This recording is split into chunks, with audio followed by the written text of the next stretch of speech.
வெகு மனத்தாழ்மையோடும் மிகுந்த கண்ணீரோடும் யூதருடைய தீமையான யோசனைகளால் எனக்கு நேரிட்ட சோதனைகளோடும் நான் கர்த்தரை சேவித்தேன்.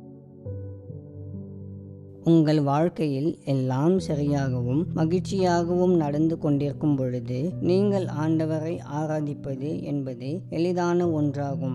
அதே நேரத்தில் உங்கள் வாழ்க்கையில் சூழ்நிலைகள் மாறி நீங்கள் விரும்பியபடி இல்லாத நாட்களிலும் போராட்டமும் துன்பமுமான தருணங்களிலும் உண்மையாகவே உங்களால் ஆண்டவரை ஆராதிக்க முடிகிறதா என்று உங்களை நீங்களே கேட்டு பாருங்கள். ஒரு உண்மையான ஆராதனையின் ஆழ்ந்த நிலை என்னவென்றால், உங்கள் வேதனையை மீறி கர்த்தரை புகழ்வதும், சோதனையான வேளையிலும் அவருக்கு நன்றி கூறுவதும், போராட்டமான சூழ்நிலையிலும் அவரை நம்புவதும், துன்பப்படும் போது அவர் பாதம் சரணடைவதும், அவர் தூரத்தில் இருப்பதை போன்று தோன்றும் வேளைகளிலும் அவரை முழு மனதுடன் நேசிப்பதுமே ஒரு உண்மையான ஆராதனையின் ஆழ்ந்த நிலை ஆகும்.